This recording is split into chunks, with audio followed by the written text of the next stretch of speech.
अस्सलाम वालेकुम जी, मेरा नाम सुहेल अब्बास है और आप देख रहे हैं learn with Suhel official YouTube channel. नाज़रीन, आज हम फॉरेन पॉलिसी के एक्सटर्नल डिटर्मिनेंट्स पढ़ेंगे। हमने अपनी जो पिछली क्लास थी उसके अंदर डोमेस्टिक डिटर्मिनेंट्स देखे थे, तो स्टार्ट करते हैं। जियोपॉलिटिक्स सबसे बड़ा और पहला एक डिटर्मिनेंट है that change the foreign policy of every nation. अगर आप देखें तो जो रिसेंट इश्यूज हुए हैं, जिसमें रशिया यूक्रेन वॉर हो गया, Taiwan crisis, US India nexus, ये जो तीन चीज़ें हैं, ये तीन इवेंट्स हैं, इन्होंने पाकिस्तान की जो फॉरेन पॉलिसी है उसके ऊपर काफ़ी इम्पेक्ट किया है। अगर फॉर एग्जांपल मैं आपको एग्जांपल दूं सिर्फ जस्ट पहले की रशिया यूक्रेन वॉर की, then it is the development और it is the intervention that has shaked the tectonic plates of the world. अगर देखा जाए तो पॉलिटिकल टेक्टोनिक प्लेट्स मतलब कि पॉलिटिकली अगर देखें, ना कि इसे जलजले वगैरह नहीं है, लेकिन ओवरऑल अगर मैं देखूं तो आप देख लें कि from the north to south, from the east to west, Japan से लेकर नॉर्थ अमेरिका तक, ऊपर से रशिया से लेकर नीचे न्यूजीलैंड तक, आपको ओवरऑल पूरी दुनिया के अंदर चेंजिंग्स देखने को मिलेंगी। और उसमें सबसे बड़ा जो एक इम्पैक्ट पड़ा है वो इकोनॉमी के ऊपर पड़ा है। ठीक है, पाकिस्तान को अगर मैं कोशिश ये कर रहा हूँ कि क्योंकि हमने पाकिस्तान के पर्सपेक्टिव से पढ़ना है, तो मैं पाकिस्तान की एग्जांपल से ज़्यादा इसके अंदर डाल देता हूँ ताकि आप उनको लिख लें, नोट्स काइंडली बनाया करें इनसे। और इनको लाजमी अपनी जो नोट्स हैं मेकिंग है उनके अंदर आप इन एग्जांपल्स को कोट करें। ये काफ़ी हेल्पफुल साबित होती हैं in gaining more and more marks. तो जियोपॉलिटिक्स, अगर इसकी जो पाकिस्तान की फॉरेन पॉलिसी के ऊपर इम्पैक्ट पड़ूं, तो सबसे पहले ये देख लें, रशिया यूक्रेन वॉर थी तो पाकिस्तान के अंदर गवर्नमेंट चेंज हो गई। ठीक है, और इसको जो एक्स प्राइम मिनिस्टर हैं वो तो कर भी रहे हैं, ब्लेम भी कर रहे हैं कि ये यूएस की इंटरवेंशन थी इन पाकिस्तान। ठीक है, लेकिन ओवरऑल जो है इस इवेंट ने पाकिस्तान की जो फॉरेन पॉलिसी थी उसको काफ़ी चेंज किया। स्टार्टिंग में पाकिस्तान टुवर्ड्स या प्रो रशिया था, लेकिन with the passage of time pro US हो गया पाकिस्तान। ताइवान क्राइसिस पाकिस्तान को मजबूर कर रहे हैं कि पाकिस्तान को प्रो चाइना बनाए।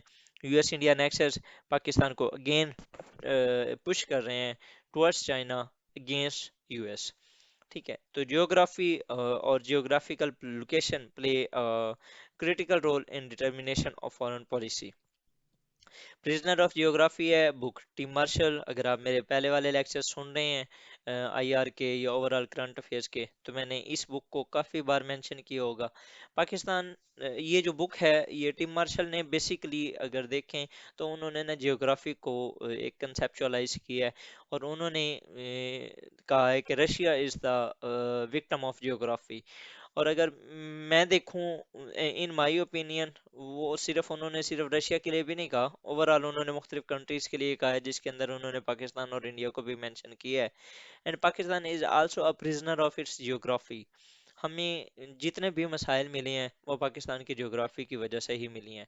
अगर आप पाकिस्तान का नक्शा देखें तो Pakistan is based in in that region कि उसके एक हिस्से पे, एक साइड पे उसकी दुनिया की दूसरी बड़ी ग्लोबल पावर है, इसके दूसरी साइड पे एक उसका अग्रेसिव नेबर है जिसको हम इंडिया कहते हैं, उसकी तीसरी साइड पे एक ऐसा कंट्री है जो कि पिछले 40 साल से वार प्रोन है, और उसकी चौथी जो साइड है वो अरेबियन सी है और इंडो पैसिफिक में पड़ता है, और वो भी अभी इस टाइम इश्यूज में चल रहे हैं। वहां पर भी एक नया जो वार थिएटर है वो स्टार्ट हो रहा है।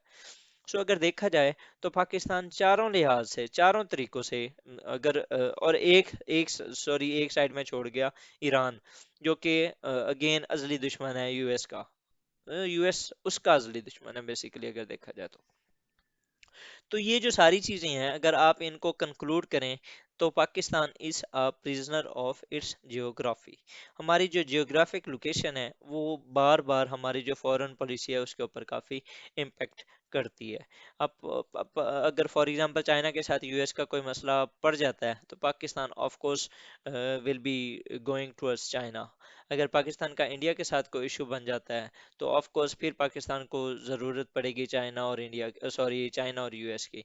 अगर पाकिस्तान अगेन कल को कोई अफगानिस्तान के अंदर इशू हो जाता है, then Pakistan will be involving and in that issue, because हमारा सबसे बड़ा बॉर्डर उसी के साथ है। अगर ईरान के साथ कोई मसला आता है फिर भी पाकिस्तान के फॉरेन पॉलिसी चेंज होगी। अगर इंडो पैसिफिक के अंदर कोई मेजर कोई इशू बनता है तब भी पाकिस्तान विल बी विक्टिम। वो जिस तरह एक अफ्रीकन वर्ब है, when two elephant fight the grass get trampled. तो वही सिचुएशन है, कुछ भी अगर पाकिस्तान के बॉर्डर्स के अंदर होता है या बॉर्डर्स के बाहर होता है तो पाकिस्तान की जो फॉरेन पॉलिसी है वो काफ़ी डिस्टर्ब होगी। तो geographic locations, oceans, mountains, deserts ये मैटर करते हैं, इन्होंने अपनी किताब में लिखा था। Similarly who is your neighbour, जो मैं आपको बता चुका हूँ। How long is your boundary, अब जिस तरह रशिया की है तो वो बेसिकली अपनी बाउंड्री को बचाने के लिए ही वो अभी उसने इंटरवेंशन की थी। Whether the neighbouring country is well governed और नॉट, अफगानिस्तान की एग्जांपल ले लें। पॉपुलस और टेरिटोरियली लार्ज और नॉट, जिस तरह चाइना और इंडिया की मिसाल ले लें। All these things matter a lot. ठीक है। नेक्स्ट अगर देखें तो इंटरनेशनल जो पावर स्ट्रक्चर होता है वो भी काफ़ी आपकी फॉरेन पॉलिसी के ऊपर इम्पैक्ट करता है। किस तरह जी, यूनिपोलर वर्ल्ड थी तो पाकिस्तान को धमकी दी गई, either you are with us और अगेंस्ट अस। ठीक है।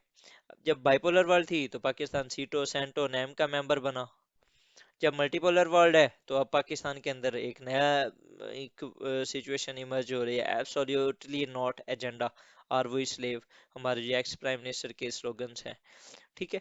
तो बेसिकली जैसे जैसे जो ओवरऑल इंटरनेशनल पावर का स्ट्रक्चर चेंज होता है, यूनिपोलर, बाइपोलर, मल्टीपोलर, उसी तरह आपके जो आपकी जो बिहेवियर होता है टुवर्ड्स अदर स्टेट्स वो भी चेंज होता है। Similarly reaction of other states ये भी काफ़ी इम्पैक्ट क्रिएट करता है आपके फॉरेन पॉलिसी के ऊपर। कैसे जी, Indian parliament attack and reaction of India triggered counter terror offensive in Pakistan. 9/11 sorry 26/11 जो उनके जिनको मुंबई अटैक्स कहा जाते हैं वो हुआ। उसके अलावा 2001 के अंदर शायद या 2000 के अंदर इंडिया की पार्लियामेंट के ऊपर अटैक हुआ था। तो उसकी वजह से उस वक्त टेररिज्म वैसे ही अपनी पीक पे थी। और उसी के कुछ ऐसे बाद शायद ये हुआ था, 9/11 भी हुआ था। ये शायद 2000 का वाकया है, जब इंडिया की पार्लियामेंट के ऊपर अटैक हुआ था। तो बहरहाल वो जो एक अटैक था उसने पाकिस्तान को मजबूर किया कि आप टेररिज्म के खिलाफ जो है वो काउंटर टेरर ऑफेंसिव करें।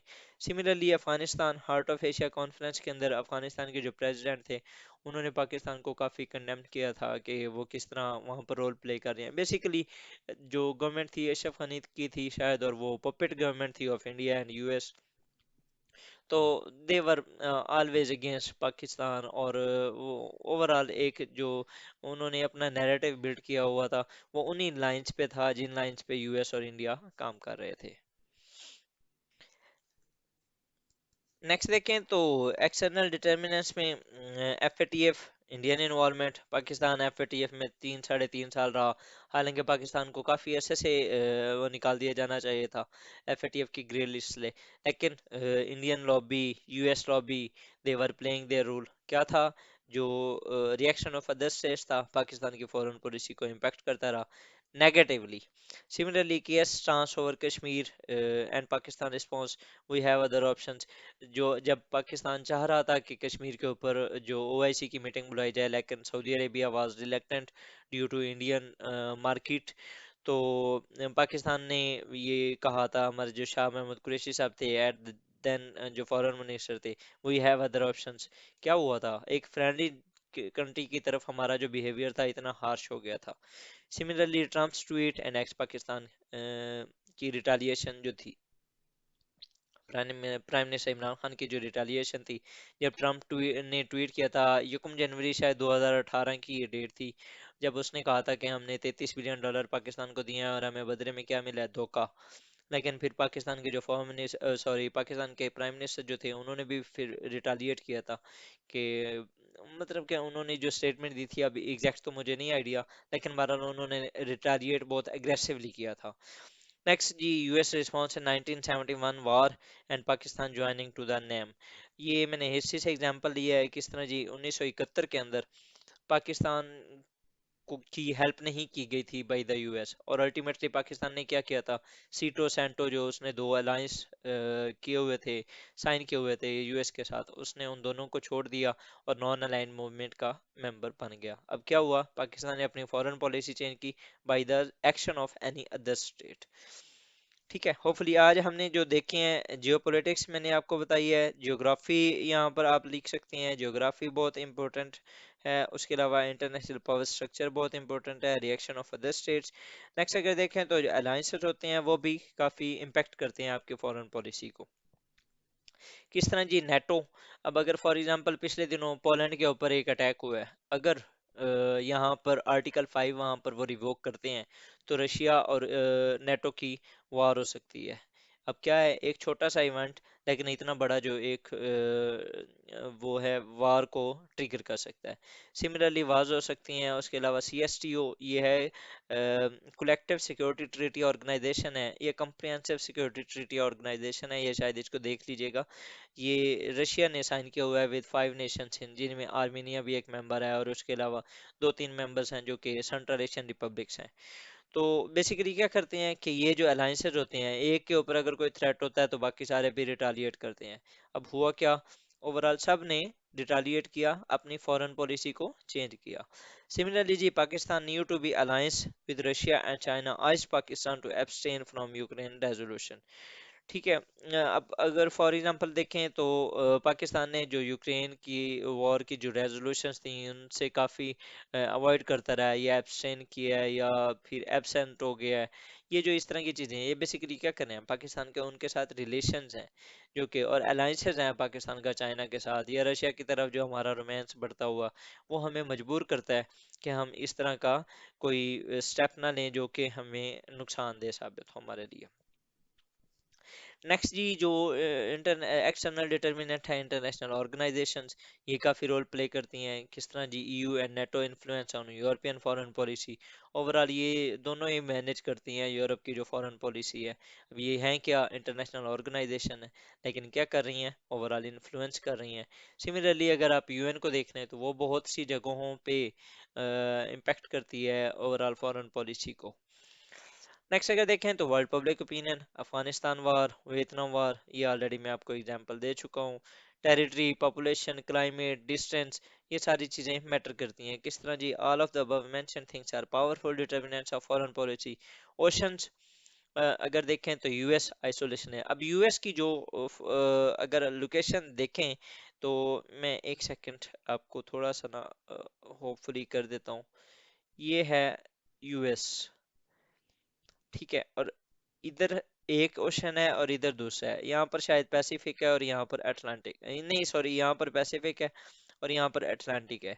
ठीक है, तो अब ये देखने के इन दोनों ओशंस की वजह से US के ऊपर आज तक कोई हमला नहीं कर सका। उसकी रीजन क्या है, अगर देखा जाए तो चाइना यहाँ पर है कहीं, इसने जब यहाँ पर अटैक करना है US के ऊपर तो इसने पूरा अटलांटिक क्रॉस करना पड़ेगा या इसे पैसिफिक क्रॉस करना पड़ेगा, क्योंकि दुनिया गोल है तो इस साइड पे भी कर सकता है।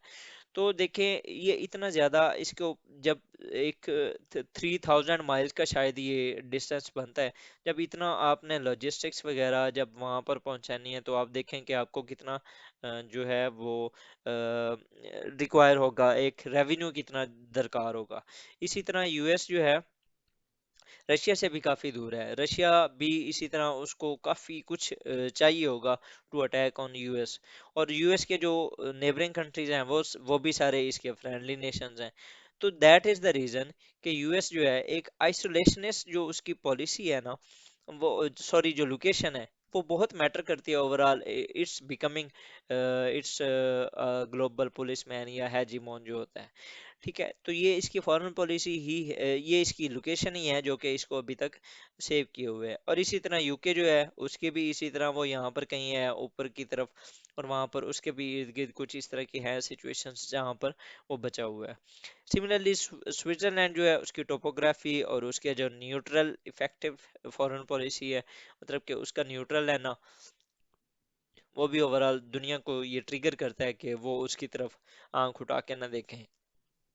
आप देख रहे हैं वर्ल्ड वॉर 2 के अंदर जब फ्रांस सारा तबाह हो चुका था, हिटलर ने स्विट्जरलैंड को टच तक नहीं किया। आप देखने वो कितनी उनकी ये स्विट्जरलैंड की न्यूट्रलिटी थी जिसने उसे बचा के रखा था। सिमिलरली जो जर्मनी है, सेंटर ऑफ यूरोप, कैसे foreign policy control by something इसी तरह। नेक्स्ट अगर देखें जी तो पेक्युलरिटी ह्यूमन नेचुरल रिसोर्सेज, ये भी काफ़ी रोल प्ले करते हैं। जिस तरह अब रशिया है, उसकी नेचुरल रिसोर्सेज हैं ऑयल एंड गैस, तो गैस है सॉरी, उसकी जो मेजर रिसोर्स है, तो वो इससे यूरोप को काफ़ी थ्रेट भी करता रहा है और उसको इन्फ्लुएंस भी करता रहा है। इसी तरह ईरान और केया से इनके ऑयल डोंट हैं प्रोड्यूसर्स कंट्रीज हैं, तो ओपेक के ऊपर या ओवरऑल इनका दुनिया के ऊपर काफ़ी अपनी जो फॉरेन पॉलिसी है उसको ये काफ़ी इम्पेक्ट करते हैं। अभी जो यूएस की सऊदी अरेबिया के साथ टसल चल रही है, वो भी बेसिकली इसी ऑयल की ही है, जो कि वो चाहता, यूएस चाहता है कि जो ऑयल की प्राइसेस हैं उनको कम किया जाए, लेकिन सऊदी अरेबिया ये नहीं मानता। नेक्स्ट अगर देखें जी तो जो और फॉरेन पॉलिसी के ऊपर इम्पैक्ट है करता है डिटर्मिनेंट्स, जो कि वो है quality of leadership. Xi Jinping in China, Lee Kuan Yew in Singapore, ये सारे जो कंट्रीज होते हैं ये क्या करते हैं, ये बेसिकली अगर एक स्ट्रॉन्ग लीडर आपका होता है तो उसकी जो फॉरेन पॉलिसी होती है वो काफ़ी स्ट्रॉन्ग होती है। वो विजनरी लीडर आ जाए तो उसकी जो फॉरेन पॉलिसी होती है वो बड़ी कमाल की होती है। And unfortunately Pakistan is missing such sort of opportunity till today. तो ज्योग्राफी ये ऑलरेडी मैं आपको बता चुका हूँ। इसके साथ ही जी हमारा ये भी वीडियो ख़त्म हुई, लेक्चर ख़त्म हुआ हमारा। ये थे एक्सटर्नल डिटर्मिनेंट्स। नेक्स्ट हम जो देखेंगे वो इंशाल्लाह decision making in foreign policy, उसको देखेंगे। तो in the end I would like to thanks for watching my video. अगर आपको ये इंफॉर्मेटिव लगी तो आप चैनल को सब्सक्राइब करें, शेयर करें विद योर फ्रेंड्स, ताकि आपकी वजह से किसी और का भी फ़ायदा हो जाए। With these words, I would like to thank you. Allah Hafiz.